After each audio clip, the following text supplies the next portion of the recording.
healthful and successful new year of 2021. So happy New Year to each and every one of you. To give you a brief update, and I also want to thank our lovely young ladies of sign language. Lovely young ladies, again, for being here. We really appreciate that. Thank you very much. And I also want to thank Dr. Kerouac, the President and CEO of Bay State Health Systems, who is faithfully here. Dr. Roos, Robert Roos, the Chief Medical Officer of Mercy Hospital, Trinity Healthcare, unfortunately cannot be here. He has sent me a statement, which I will read at the appropriate time. Total confirmed cases since the start of this COVID-19 pandemic in the city of Springfield is 10,586. The weekly total last week was 866.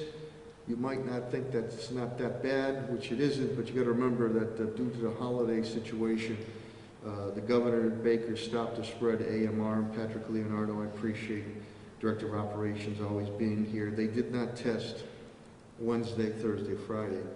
Subsequently this week, because we're going into the New Year's week, there will be no testing AMR Wednesday, Thursday, Friday. Please make note of that.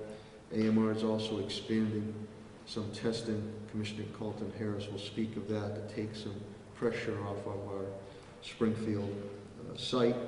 The monthly total is 3,760. And again, of note, there was no testing last Wednesday, Thursday, Friday, and there will be no testing this Wednesday, Thursday, Friday at Eastville Mall area and subsequent areas that AMR is expanding to. Senior citizens, our home delivery meals continue. I'm deeply appreciative of Commissioner Colton Harris and Sandy Federico and the van pool service that we are doing there. Again, we urge you to get your flu shots, and flu shots have been extended. Superintendent will speak to you. Dan will work on the school side, but we urge each and every one of you to get your flu shots. I got mine, and I'm doing fine.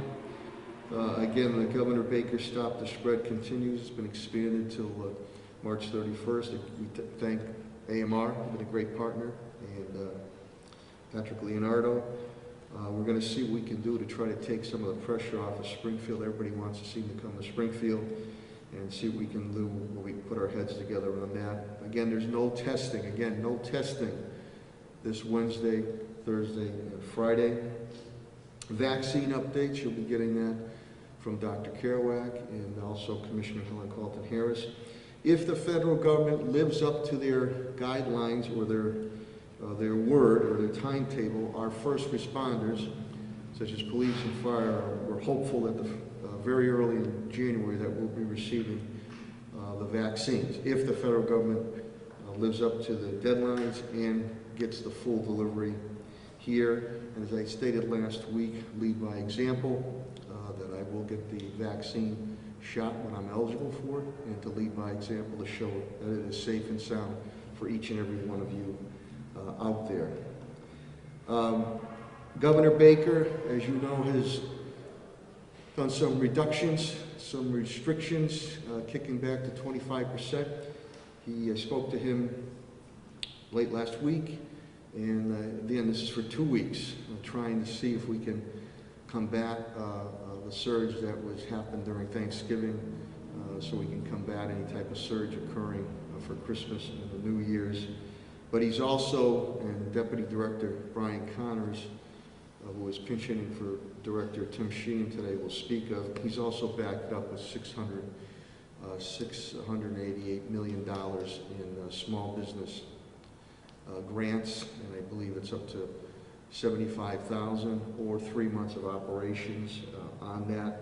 So he has backed it up. I know it's a trying time for any and all of our businesses, and the city and state will continue to assist you. I'm very happy the federal government, the president has signed off, so that COVID relief is starting to come. We need more of it, and I think, speaking with Congressman Neal, Chairman Neal, Richie, that more will be coming during the Biden administration, especially residents of businesses in city and state governments. We received an outstanding donation. I cannot say enough about the business community and our philanthropic community. Masscom Medical, President John R. Chang, well over $200,000 in PPE supplies that were dropped off to us. I think Director Signoy indicated it must have been 26 pallets there at DPW with myself and Commissioner Helen Carlton Harris and others that were here. We appreciate that. Joe Sullivan, who was a former mayor of Braintree, had reached out to me, and we appreciate that. And Mr. Chan has put out about nearly $1 million. In these supplies, there are supplies there for, he wanted to help out Bay State and Mercy, so we're going to try to help them out there too. But you're talking about masks, gowns, face shields, goggles, hand sanitizer, electrostatic spray guns, it goes on and on and on. So we'll continue to stockpile and also work with Commissioner Helen Carlton Harris pertaining to residents. But that was just outstanding. Masscom Medical, President John R. Chan from the eastern part of the state, and I appreciate the reach out. DPW, trashed once again, and I'm on the Friday cycle too. Trash will not be picked up Friday, that's New Year's Day. Your Friday pickup will be Saturday, so make sure you put it out there either late Friday night or very, very early Saturday morning. We also, I understand that Governor Baker and MassDOT will be making some type of announcement today to continue to try to help our small businesses pertaining to dining type aspects, so we'll wait that. Oasis Food Bank, John Foley and Tedesco and team up at Central High School, great job, 3,500 families. Many last Wednesday, I assume they might be doing that again this Wednesday.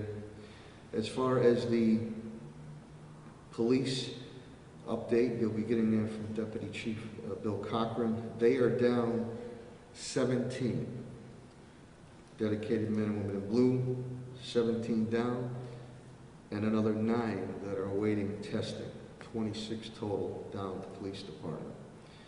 We continue our discussions with DOJ and Judge Ireland. We had one late last week as we continue to move forward with initiatives and reforms. Deputy Chief Cochran indicates to me that the academy is okay. They are in session and they're doing okay.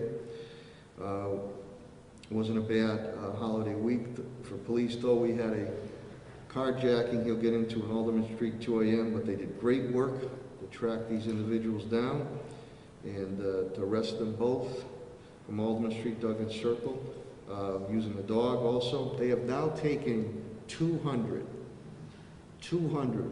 guns off the streets of the city of Springfield.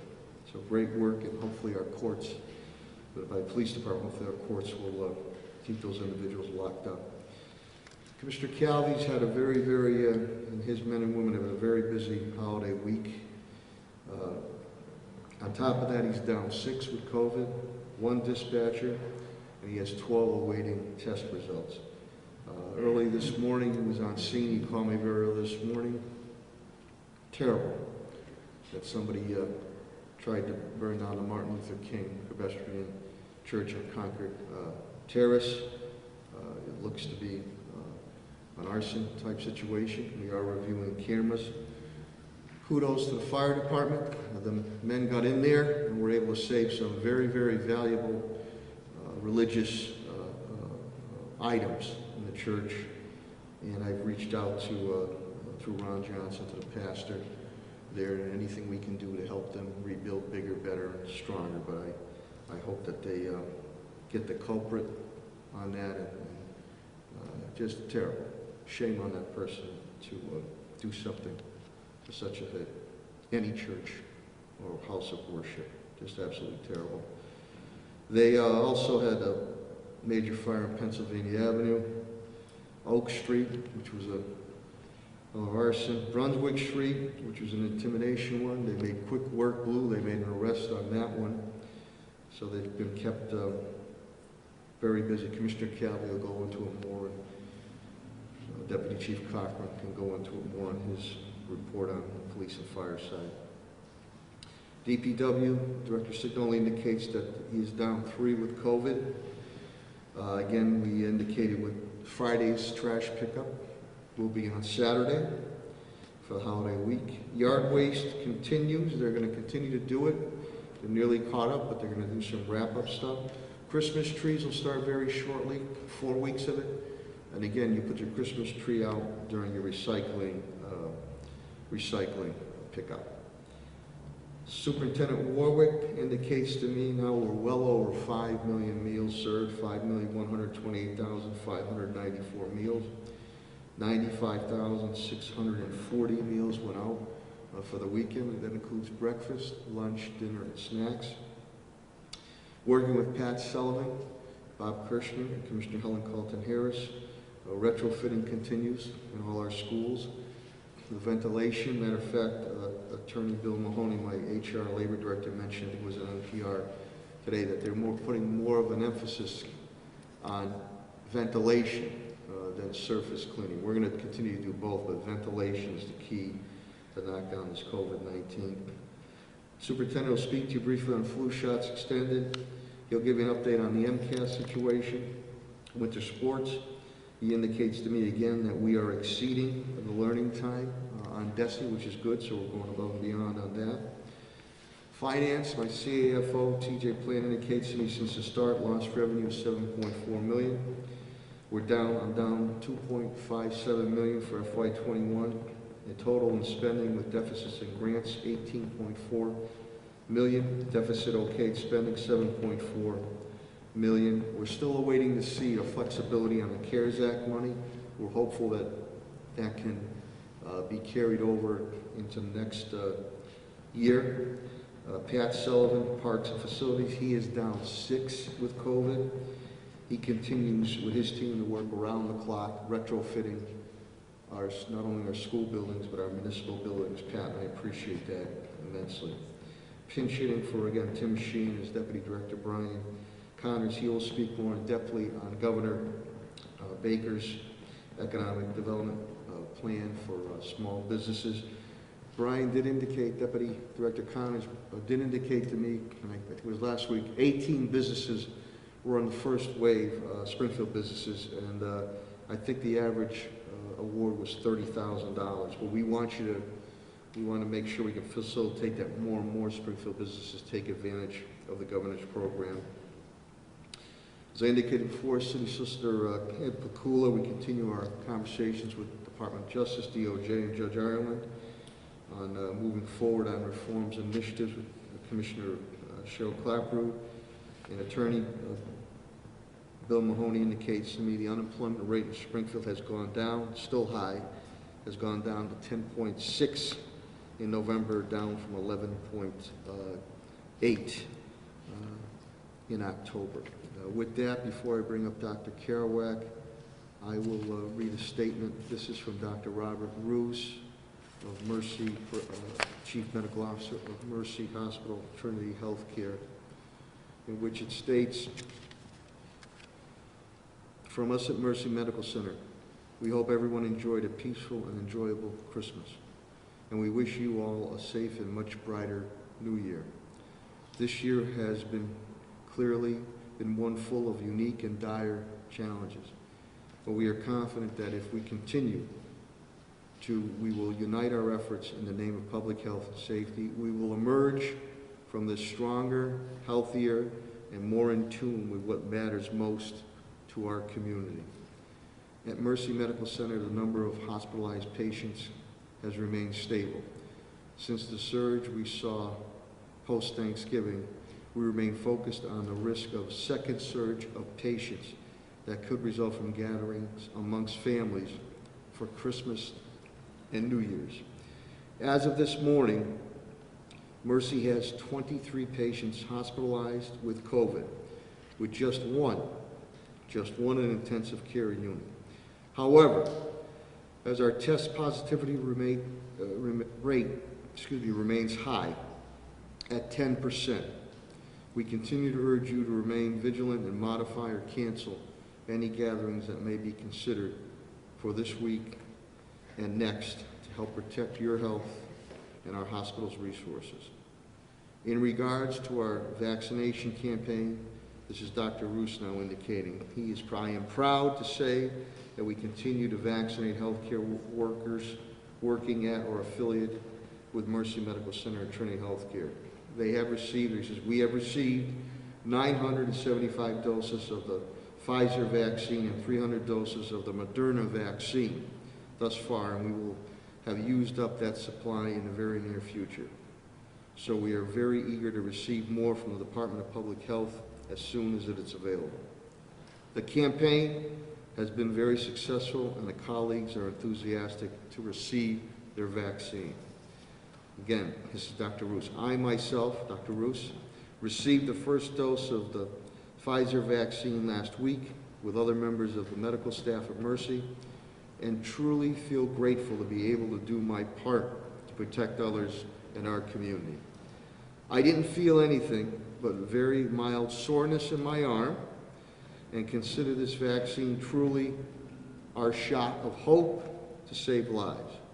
I encourage everyone to take this vaccine just as I have, and as soon as they are eligible. Again, this is coming from Dr. Roos.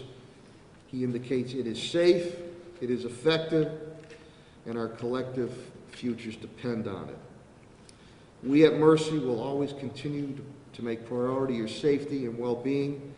Please do remain vigilant in and follow the life-saving precautions of masking, physical distancing, and staying safe to protect yourself, your loved ones, and all of those.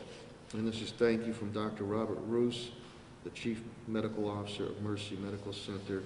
And speaking of the vaccine, Helen and I will announce as early as today that group we put together, trusted individuals, to get the word out that you need to take this vaccine as soon as you are eligible. So stay tuned for that. With that, I will now turn it over to the President and CEO of Bay State Health Systems, Dr. Mark Kerouac. Thank you.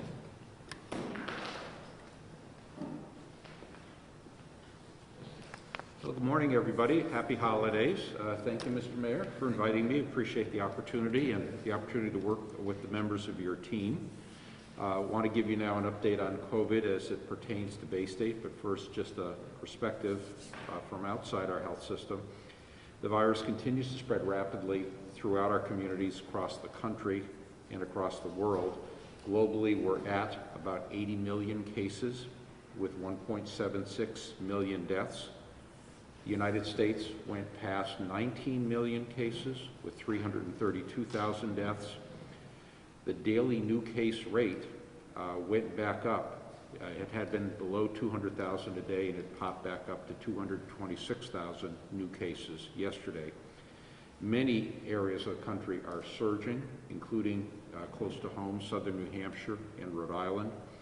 And we're about to finish what has been the deadliest month in the pandemic with 63,000 deaths in December. We are getting to the point, of course, where everybody knows somebody who's suffered with this virus. Massachusetts is now at 350,000 cases, over 12,000 deaths. Case rates are in the 3,000 to 4,000 a day range, with the 7-day average of deaths being around 50, and both of those numbers are on the rise. Hampden County is closing in on 25,000 cases, and the rate of new cases, that's 68 per 100,000 residents, places it number 5 in the state.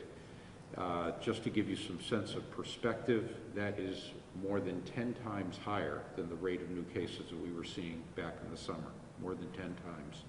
The whole state is pretty much turned red to the point where they don't even issue the maps anymore.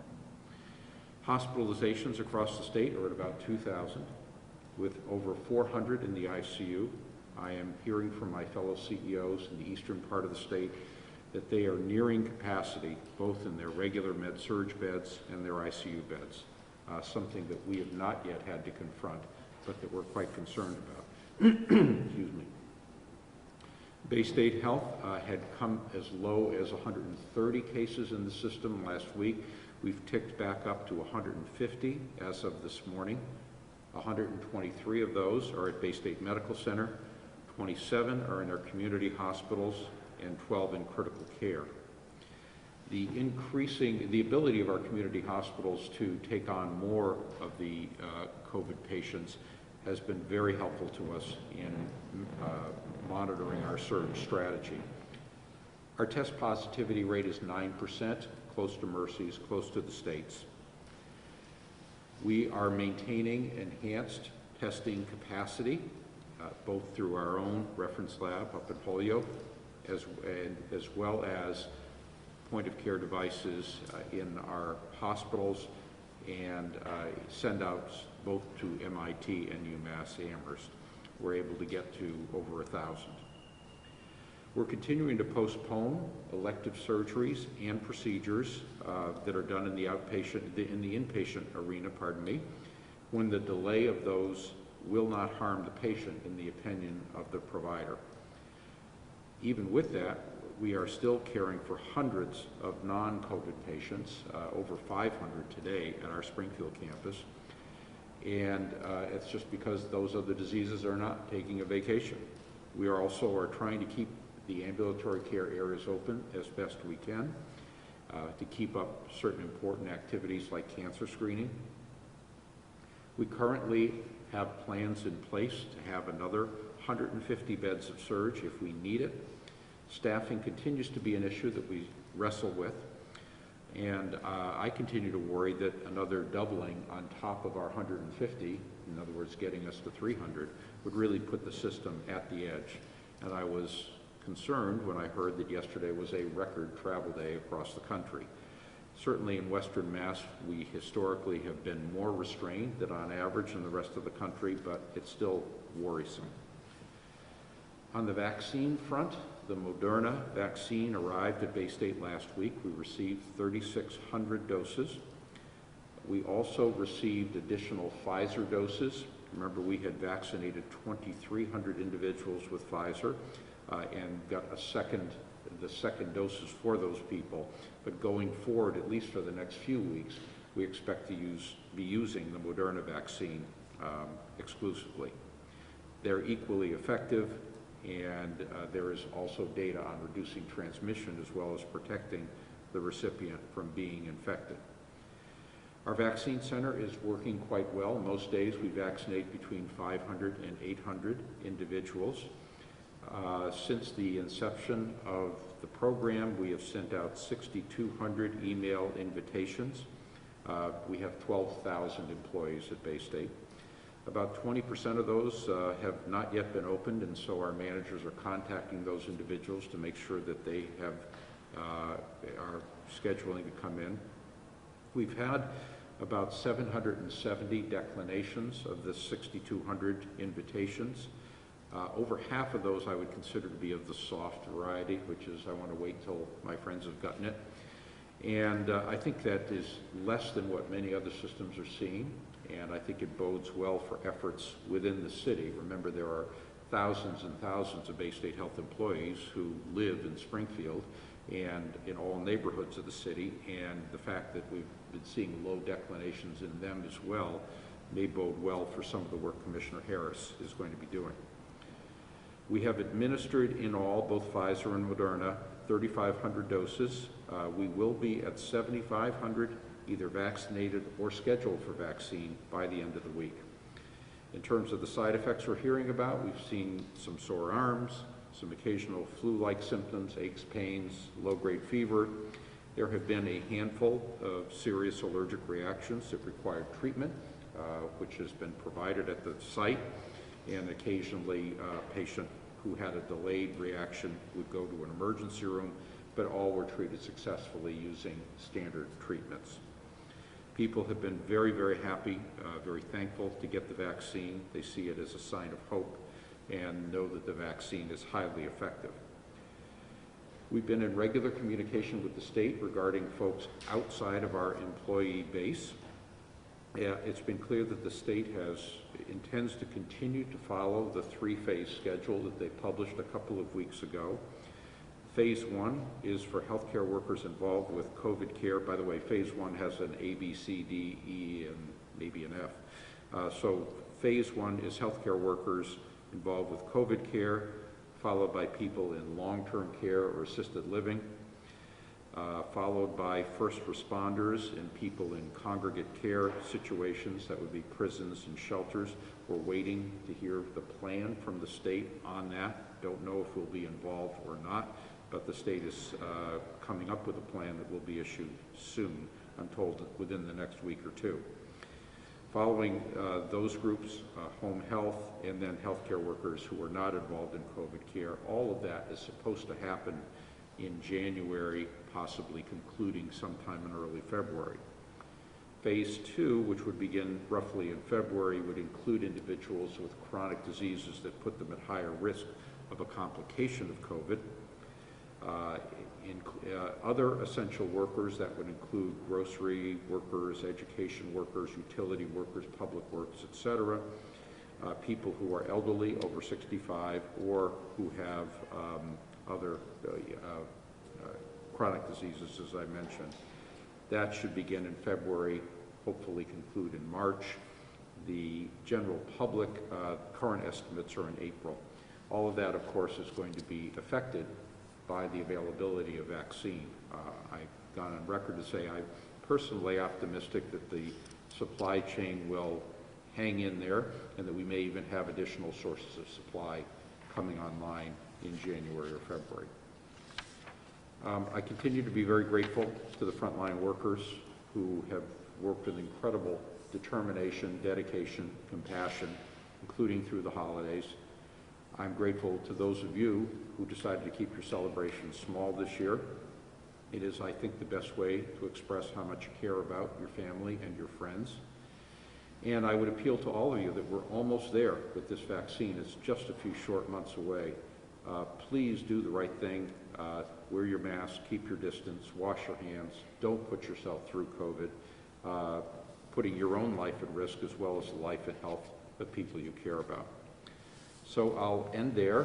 Thank you again, Mr. Mayor, and happy holidays, happy New Year. We're all looking forward to a happier 2021, that's for sure. I know that Audrey Russo is here from 40, Nick Oresco from 22. Matt, any questions now or comments for Dr. Kerouac so we can get back to his hospital? Dr. Kerouac, there's been some concern about the pace of vaccination in the country at large, and it's hard to judge where you feel the pace of vaccination is going based from the outside. How do you feel about where the pace of vaccination has been going relative to the availability of the vaccine? And I read somewhere that only 1 million vaccinations have actually started, even though there's about 9 million doses that have been released for distribution. Yeah, in terms of the allotment of vaccine at the federal or the state level, that's something that happens above my head. In terms of our being able to get the vaccine in arms as soon as we get it, I think that's been a terrific success story.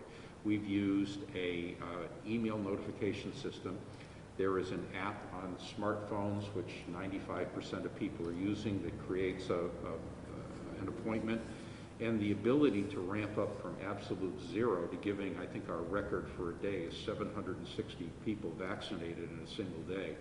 I think is quite a good story. So if we got more vaccine faster, we probably could get it into arms faster, but it's going pretty fast right now, I think. Just as an observer of public health and the situation with the pandemic, are you concerned with the pace of the vaccination relative to supply statewide and nationally?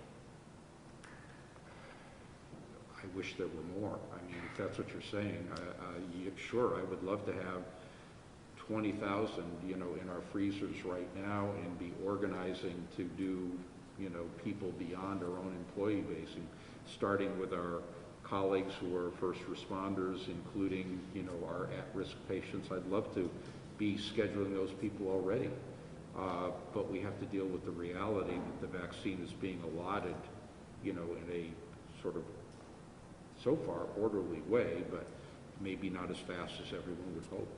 Audrey Russo, please. With respect to the switch that you mentioned, usage strictly the Moderna vaccine going forward, why the switch? I'm not sure why they switched. I believe that the Pfizer vaccine, the future allocations of Pfizer were put into the pipeline for long-term care, seniors, and assisted living. And They handed them over to Walgreens and CVS, who were able to handle the cold chain issues.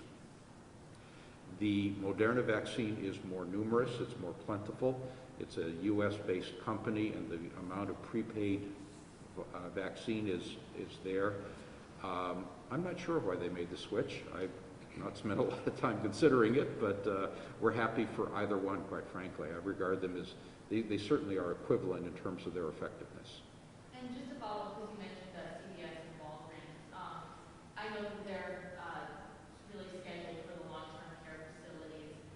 Is there any sort of communication, I guess, between you guys and the CVS and local Walgreens that are going to be administering that vaccine in order to make sure that everybody is vaccinated in the correct way? Yeah, the different streams of vaccination are being overseen by the Department of Public Health. We have not been in contact with CVS or Walgreens. I expect that when April rolls around, there will be many, many places to get vaccine. Quite frankly, that's the only way we're going to be able to do it for the remaining, 200 million people that need to get vaccine. But as of right now, we have not been coordinating with CVS and Walgreens because we really haven't had to. Now, that might not be true for certain health systems like Berkshire Health that owns skilled nursing facilities, but we're not involved in that. Any other questions or comments? Dr. Kerouac, could you, at the end of this year, we obviously won't be having these before the end of the year again, so I was just wondering if you could kind of give your assessment of how Western Massachusetts and Springfield specifically has weathered this crisis, particularly mindful of how it's gone elsewhere in the country and world, just to kind of give us some perspective on how we've been here. I think that Massachusetts in general, and Western Massachusetts in particular, has been a model for consistency and coordination of message, leadership by our political leaders who have remained coordinated with the scientific evidence. We've not seen the political infighting about whether or not wearing masks is a red thing or a blue thing to do. And so I think that we've done an outstanding job, particularly since we were one of the first states to see this virus before it was broadly expected or appreciated that it could pass around before people had symptoms. With that said, I think that we could be doing better right now from the standpoint of COVID fatigue. I think there are a lot of people who are just going stir crazy and can't wait to get out of their house and start doing things, travel and see friends and hang out like they used to.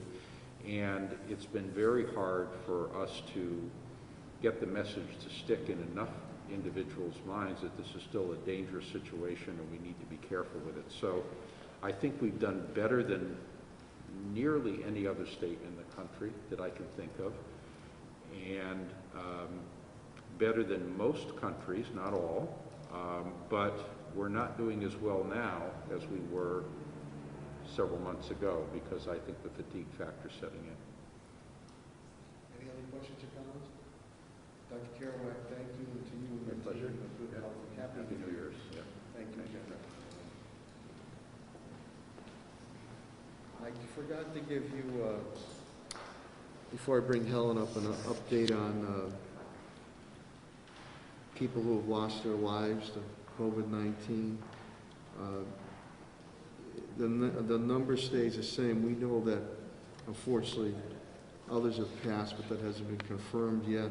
Speaking with Commissioner Carlton Harris earlier this morning. But the numbers, as of right now, until we get other confirmed cases, and again, thoughts and prayers and sympathy and encouragement go out to each and every one that has lost a family member or close friend to COVID-19. Springfield residents, 150 have passed away. That will change. We only update it when we get confirmed cases. We know, unfortunately, others have passed. 64 white, that's 42.9%. 33 black, that's 21.8%. Hispanic is 49, which is 32.6%. Asian is 4, which is 2.7%. Long-term care facilities, 58 have passed there. Residential, 92. With that, I will now bring up the Commissioner of Health and Human Services, City of Springfield, Helen Colton Harris.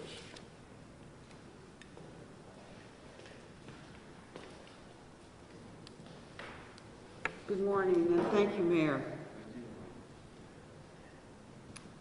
We are going to begin with the data. I'm going to start with the line graph that speaks to the low month and this month, which is the high month.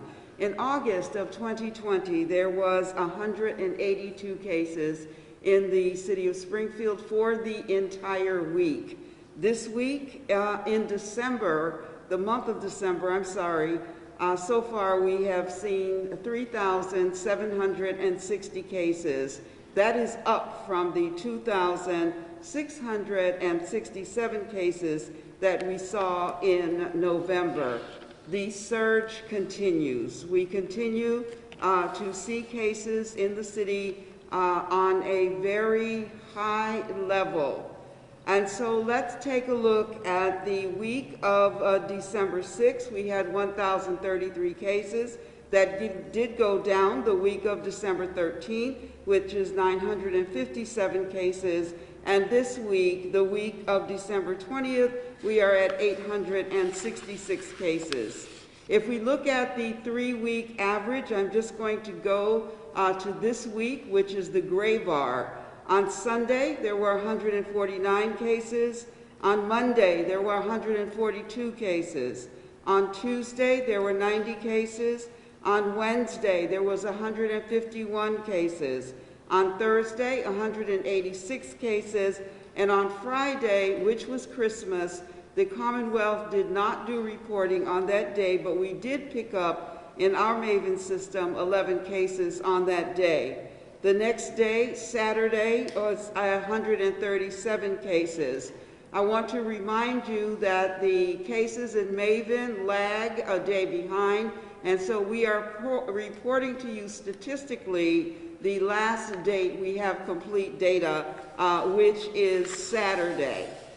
Looking at the ages of the cases, 0 to 10, 78 cases, 11 to 20, 132 cases, 21 to 30, 168 cases, 31 to 40, 132 cases, 41 to 50, 131 cases, 51 to 60, 114 cases, 61 to 70, 69 cases, 71 to 80, 27 cases, 81 to 90, 11 cases, and 91 to 100 is 4 cases.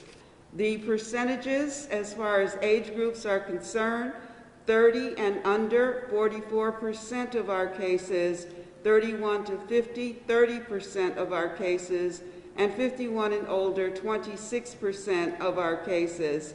That still indicates that the majority of our cases, 74%, is under the age of 50.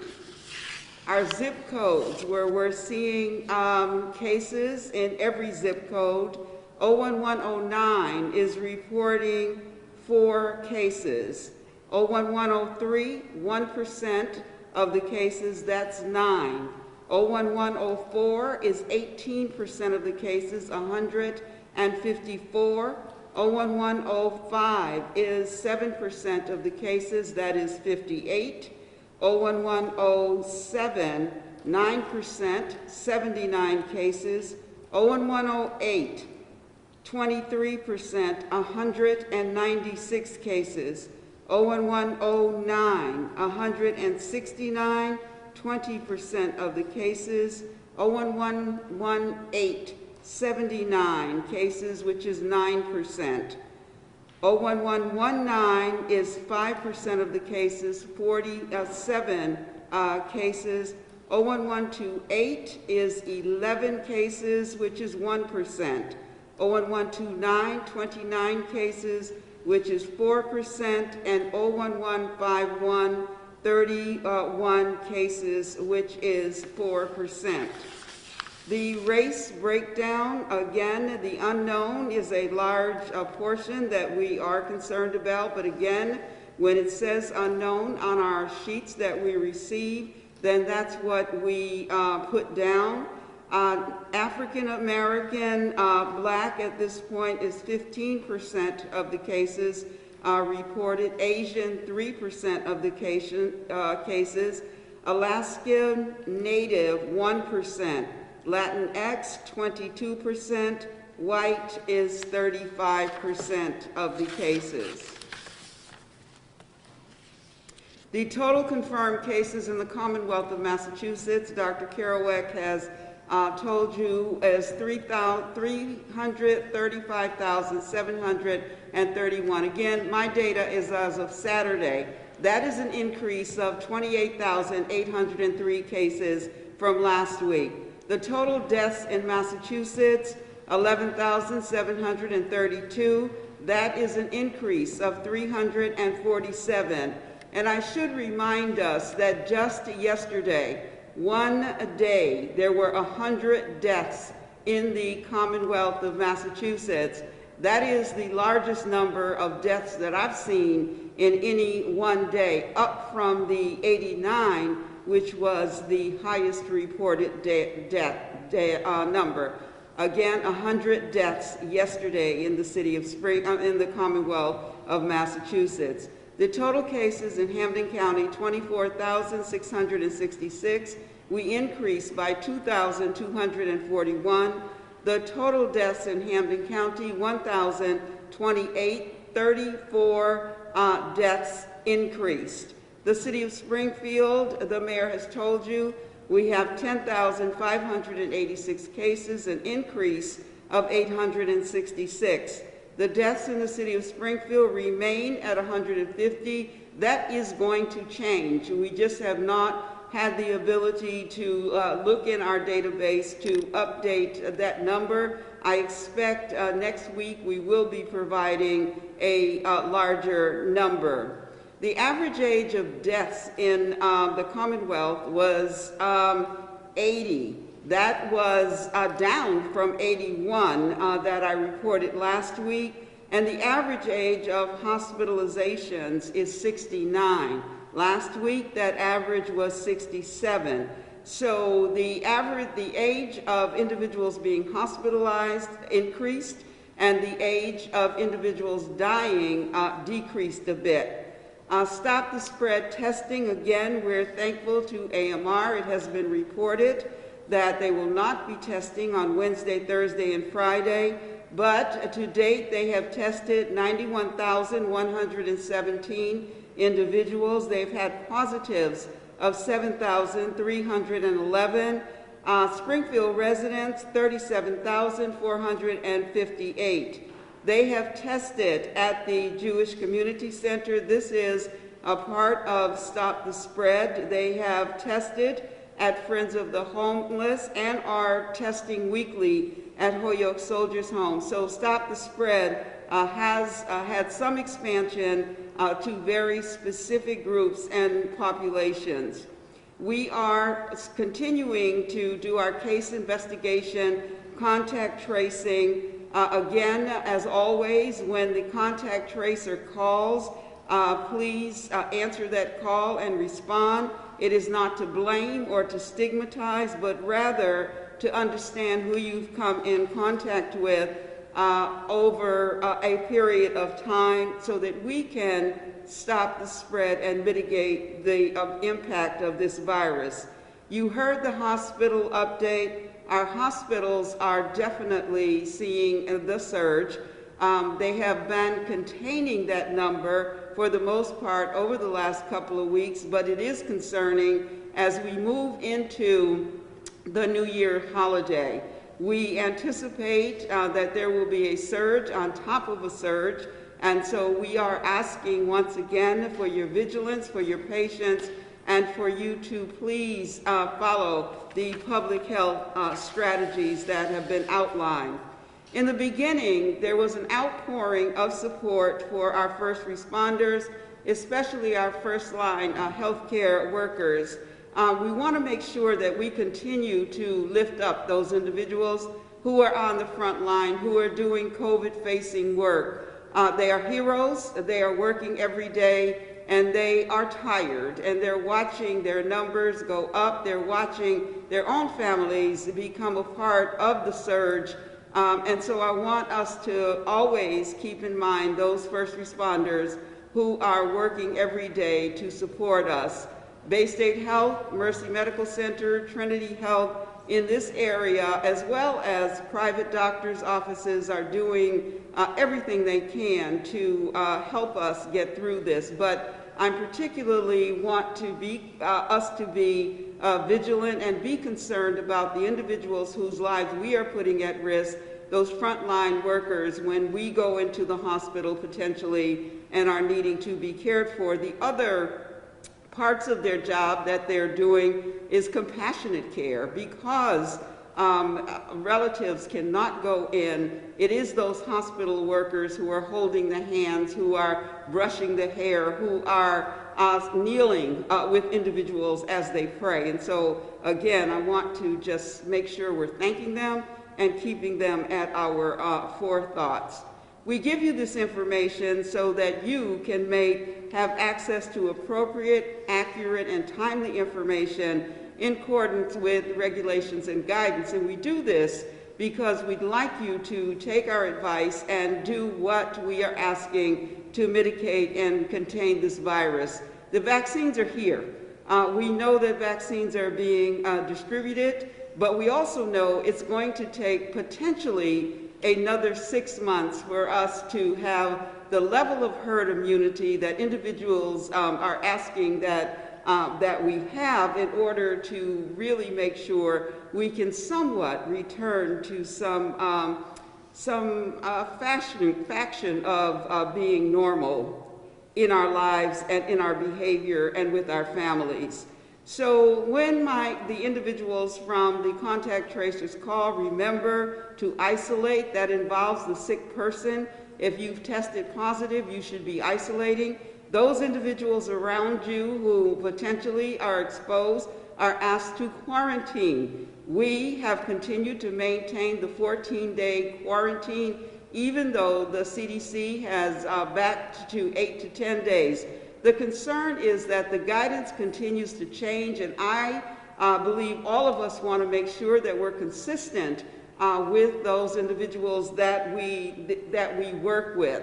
We understand that it's important that individuals behave in a way, again, and I will say it over and over again, we must mitigate this virus to the degree we can until we have achieved herd immunity. The mayor will be announcing a team that we are calling VaxForce. The VaxForce individuals and committee members will provide credible, concrete COVID-19 resources to the citizens of Springfield using science, data, and information to guide decision-making. Again, I anticipate the mayor will put out that press release later on today with the names of the individuals and the goal of VaxForce, which again is to provide information to our residents that is credible, concrete, so that we can help individuals make good decisions around vaccine hesitancy versus vaccine acceptance. Effective December 13th, the governor put out outdoor gatherings are limited to no more than 50. Hosts of outdoor gatherings greater than 25 people will be required to provide advance notice to the local Board of Health. So if you are having an outdoor event of 25 individuals or more, you must notify the Springfield Department of Health and Human Services, which is the Board of Health. Indoor theaters and performance venues and high-contact indoor recreation businesses will be required to close to the public. Outdoor theaters and performance venues will be limited to 25% and the capacity of no more than 50. In offices, and I think this is very important, employees must wear masks at their place of work when not in their own workplace or alone. And so, in addition, patrons of gyms must wear masks at all times. And I know that's difficult when you're working out or when you're on a machine, but it's important also to remind individuals in areas and venues that masks should be worn at all times. Again, our behavior must be as if everyone we meet has COVID-19. That is how we must live our lives right now. The federal government has a role in the distribution of the vaccine and to give us all credible information. The state government has a role in distribution and information, and local government has a role, and the city of Springfield continues to work with those individuals in our neighborhood councils as well as our businesses to try to give information and try to help everyone understand the seriousness of this virus and what each of us must do. So as local government, we understand we have a role, and that's why the mayor will be announcing the Vax Force team in order to solidify our role as far as vaccine is concerned, but also to continue to make sure that we are giving the information necessary. And each of us has a role, and I think we know that. We talk a lot about the power that each person has to stem the tide of this virus, but that is so true. Dr. Kerouac mentioned we're all concerned about the number of individuals that are traveling, that traveled over Christmas and are traveling over the holidays as we approach the new year. And so we continue to ask social distancing, physical separation, wash your hands frequently, stay home if you're sick, wear a face covering in public, stay home, stay safe. That is our goal. The loss of loved ones has been something that has taken a toll on each and every one of us because it's difficult to look around and see that there are individuals last year who were with us, who were dancing with us and hugging us, are no longer with us. And then we can't be with our families in the way that we would like to. But 2021 is a year that we are all looking forward to, when we can get back to behaving in a way that is somewhat normal, and you'll hear that over and over again. And the first to end for me, I think about the first African-American woman to win a Pulitzer Prize in poetry, and what she said is, "We are each other's harvest, we are each other's magnitude and bond. You and I are the leaders, the healers, and the teachers we have been waiting for." And that's simply to say no one is going to save us but us. The power to be able to make decisions around what we must do from a public health perspective belongs to us. And I ask you, as we approach the new year, to think about that power and think about those around you that you want to move into 2021 as healthy and happy and wholesome and getting our children back into the classroom. All of that depends on our behavior. And so in ending, I want to thank you. I want to say thank you to those first line workers who are in the hospitals and in the grocery stores and in the buses, and everyone who is really just putting themselves at risk in order to make sure that we're maintaining some services that are essential.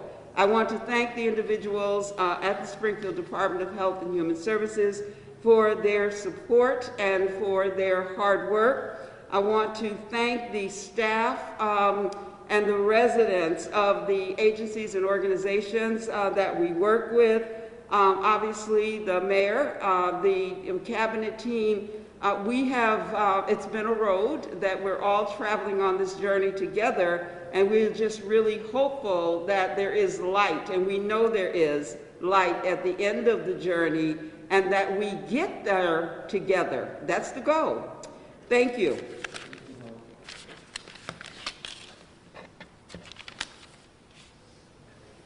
Thank you, Commissioner Helen Colton-Harris, our Dr. Anthony Fauci. And speaking of heroes, now we'll go into the public safety component update, and we'll first start with the Commissioner of the Springfield Fire Department, Bernard B.J. Calvin.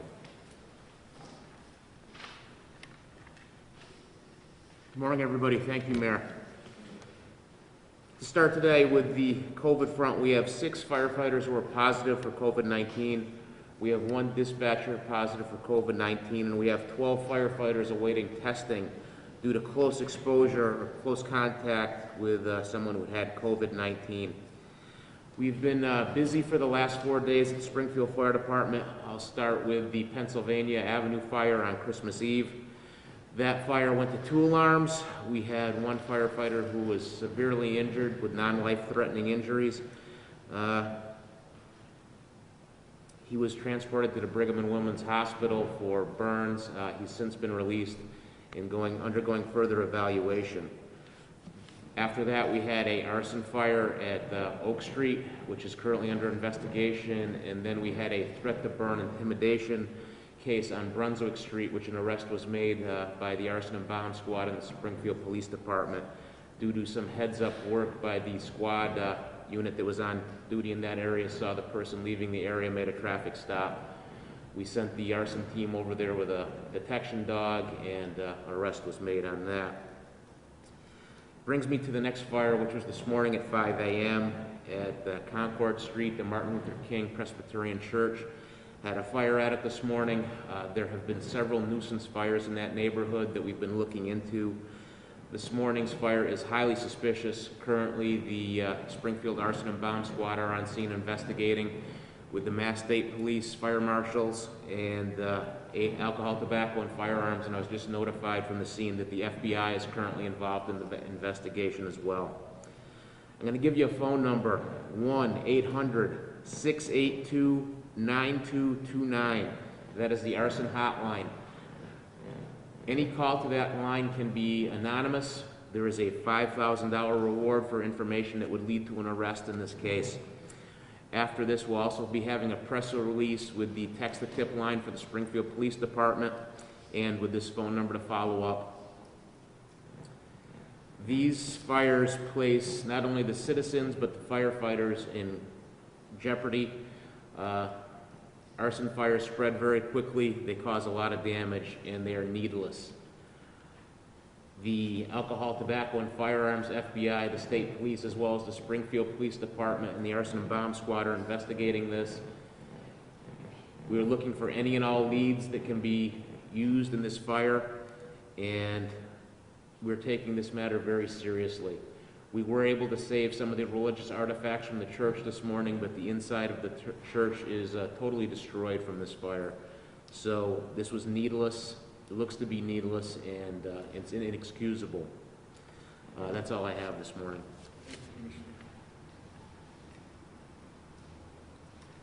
With all these fires, especially the arson fire, and especially with a house of worship such as Martin Luther King Presbyterian Church, this will be pursued to the fullest extent with federal, state, and local public safety officials. And shame on the person that did this. You will be caught, you will be prosecuted, and a message will be sent. No one, whether a home or a house of worship, at any time, especially during the holiday season, perpetuate this type of hideous crime. So they're going to hunt you down, and they're going to get you.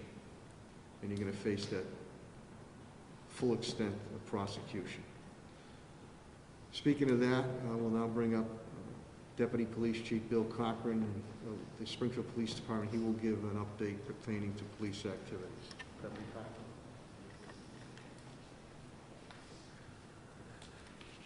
Thank you, Mayor.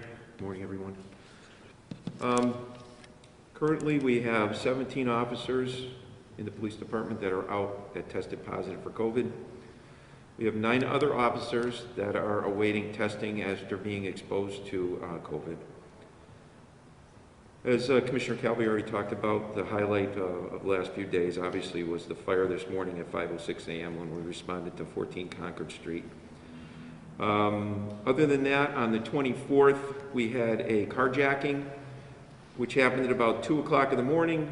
A woman was getting into her car on Alderman Street when she was approached by two men masked and brandishing firearms. They threatened her, took her car keys, and drove off with her car. A couple hours later, officers saw the car operating in the vicinity of Bradley Road. They gave chase but weren't able to stop the car. Short time later, the car was located, parked, abandoned on Dungan Circle. Inside the car, officers located a realistic-looking pellet gun on the floor. Officers then set up a perimeter and brought in the K-9 unit to perform a track. The track eventually located one of the subjects who was still in possession of a loaded .22 caliber firearm. He was placed under arrest without incident. The other subject was arrested by officers a short distance away and was also placed under arrest without incident. As the mayor said, this marks the 200th illegal firearm recovery this year by officers during an arrest. On a lighter note, Bright Nights has been pretty busy for us, and we've been able to manage all the traffic congestion on the Sumner Avenue and the adjoining neighborhoods. And we thank all the motorists for their cooperation during this time, and that's all I have, Mayor.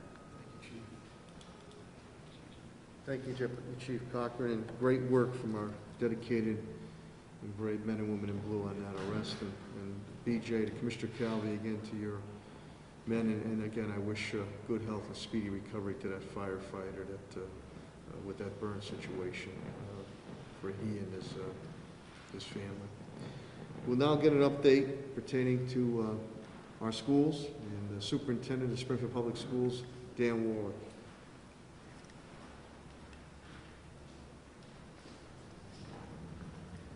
Thank you, Mayor. Good morning, everyone. An update on our meals program.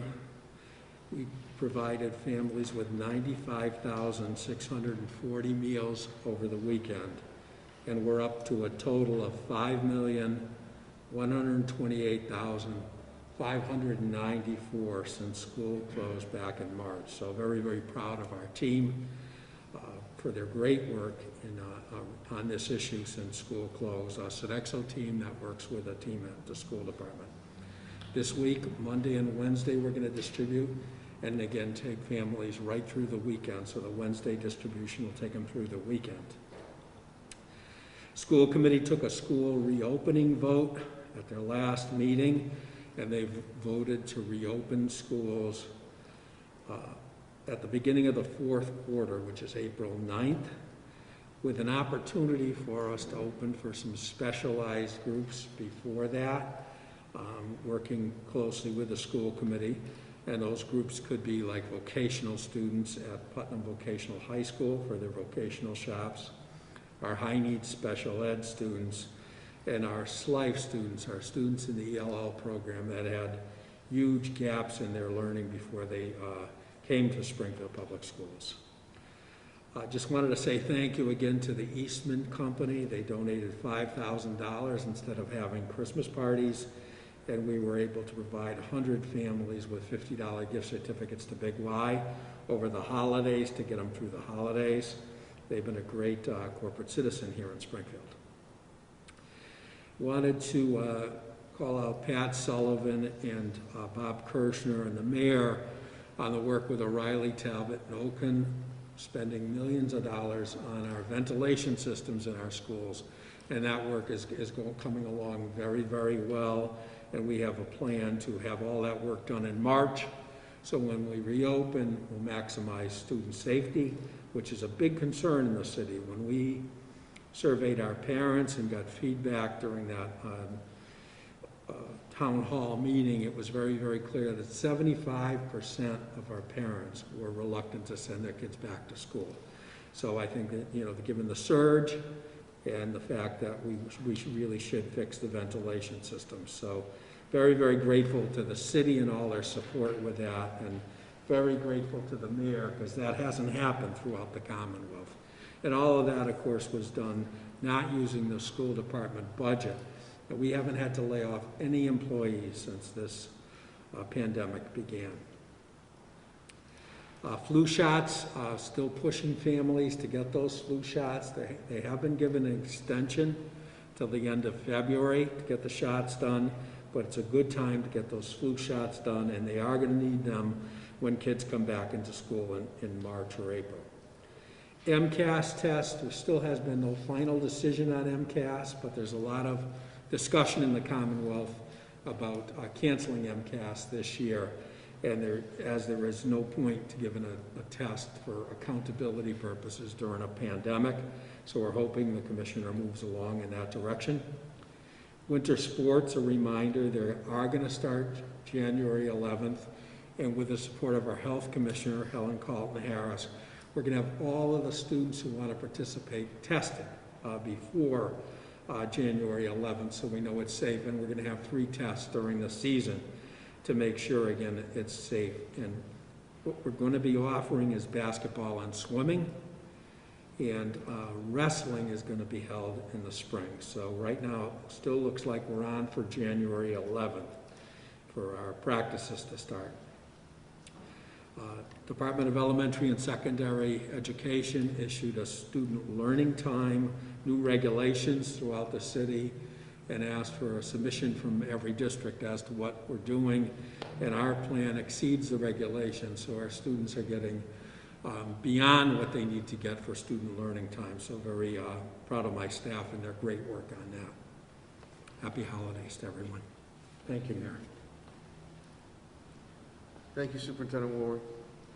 We'll now go an update from the Department of Public Works and Director of Department of Public Works, Chris Signoli.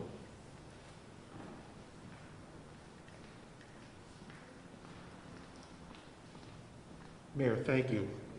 The DPW right now has 1 employee out due to COVID, 2 other employees out awaiting tests. As the mayor mentioned, trash this Friday will be moved to Saturday. We will be putting out a notice this week for 3 items. Number 1, that the trash is moving to Saturday.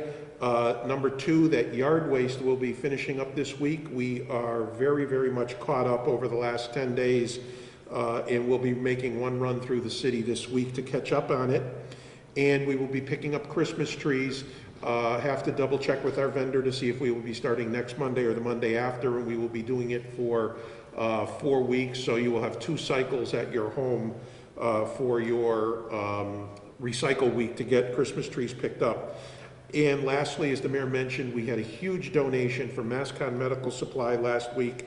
Gowns, goggles, face shields, hand sanitizer, wipes, etc., that are really, really needed in this city. And Helen's group and Pat with Facilities will be working with me on the distribution of those to different agencies in the city and to different groups with that. But a huge donation and a huge thank you to that group.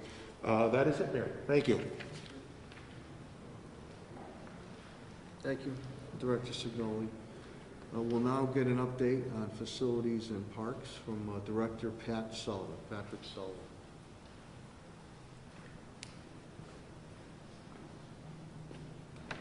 Thank you, Mayor.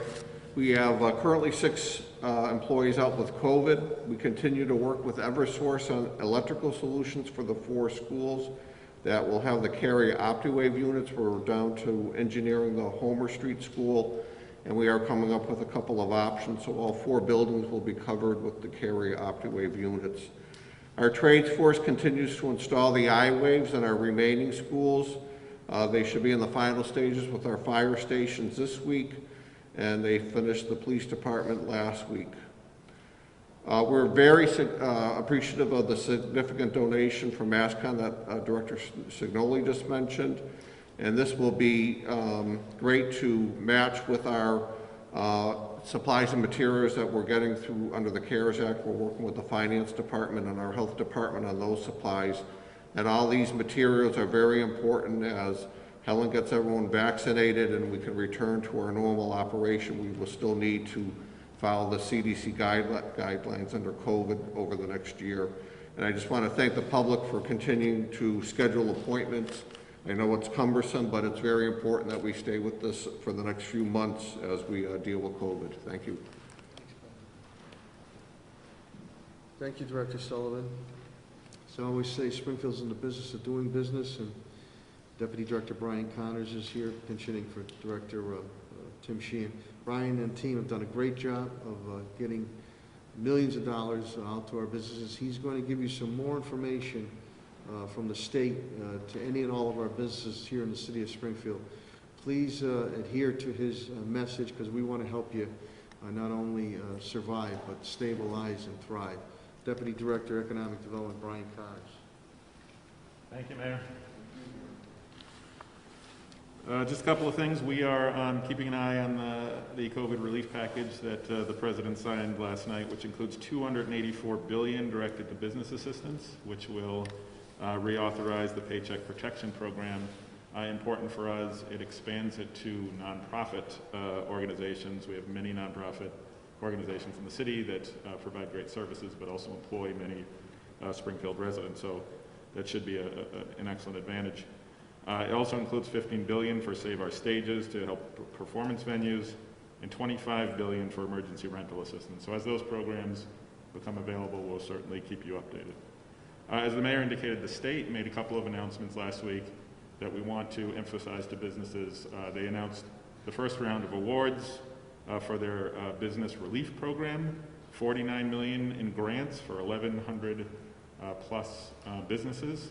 We had 18 Springfield businesses be awarded, totaling $655,000 for an average grant of $38,389. The state has authorized $668 million additionally into that program, so they're expecting to announce more awards from the first round, so potentially more Springfield businesses will get awarded, and they're opening up a new application round. So we want to encourage Springfield businesses to go to empoweringsmallbusiness.org. That's empoweringsmallbusiness.org.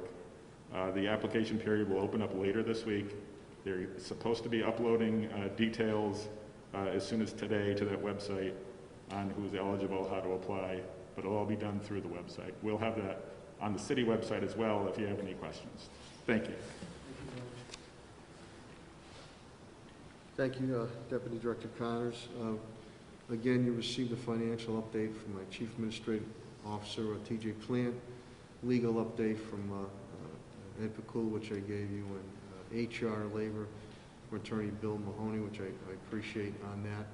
So with that, we'll open it up to any questions or comments you might have of cabinet heads and or myself, if any. Okay, thank you very much. And I would, go ahead, Audrey. Sorry, usually I talk first. I was going to let somebody else talk first. But, That's okay, Audrey, go ahead. I just have a couple questions for Helen. Sure. Commissioner Carlton Harris?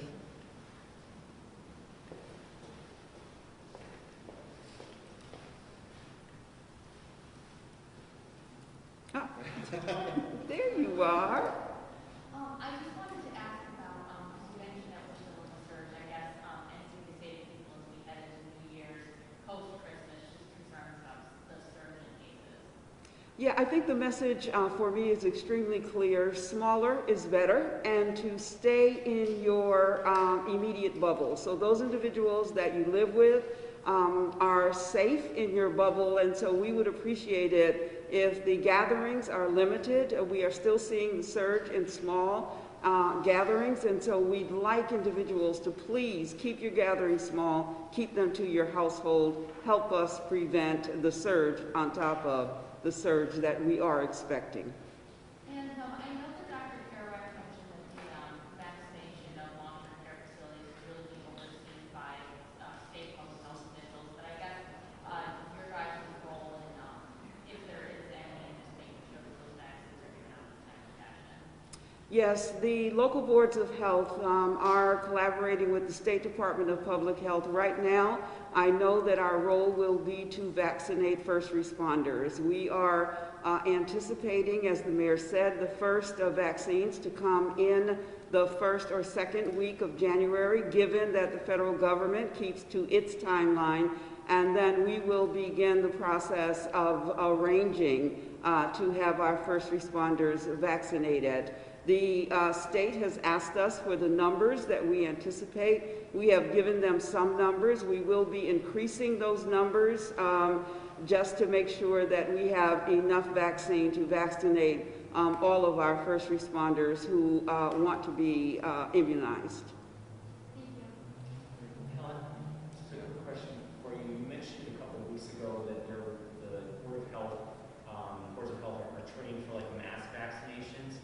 And I realize that's further down the way for this, but I know that there's been some concern in some states, because a lot of states have this process of mass vaccinations on the local community health level. Some states have been pulling back from this in their early planning. Is that still something you expect to happen based on what you're hearing from the state, assuming vaccine availability becomes widespread? There is concern about vaccine distribution. There is no doubt. I mean, we are absolutely not accustomed to doing vaccinations on this scale and needing to do it in 2 stages. However, we do have emergency dispensing sites. We have looked around the city, or we have created a plan that we've had in place for years, knowing that we may potentially have to do mass vaccination. Also, remember, the city of Springfield was doing flu shots for 300, 400 individuals. So we are accustomed to a large vaccination clinic. However, needing to do it in 2 stages, making sure that we're notifying everyone to come back, and everyone does come back to get the second shot is something that's going to be new to us. And so I think all of us at the local level are concerned and want to make sure that we have the infrastructure in place to be successful, because it's important that we get this as right as possible. You know, we want to make sure that we're ready. And there's no sign yet that the state is not planning to utilize that capacity on the municipal level. You still are expecting that when vaccine is available and logistical issues notwithstanding, that plan will be executed. The state DPH has contacted us as late as last evening to give us instructions about the potential number of vaccine and how we are we still prepared to move forward. The city of Springfield has said that we will be a part of the vaccination process. We believe, working with our partners, we'll have the capacity to do the necessary numbers. And so, yes, I am clear that we will be involved. We have received confirmation. We have not, however, we don't know the numbers of vaccine at this point, and I am not releasing the site that we will use at this point. Thank you. We're going to stay flexible, Matt, as we have with our testing, where we've taken advantage of state and federal resources and run our own on a local level. But as we, cabinet heads, interdepartments will have to work together, because when the site and or sites are listed, there's a myriad of departments that have to be involved, from traffic, the public safety, to health, obviously, to communications. So we're going to do everything and anything we can on continued expansion, not only testing, but when the vaccine really becomes full-fledged, to get it out there.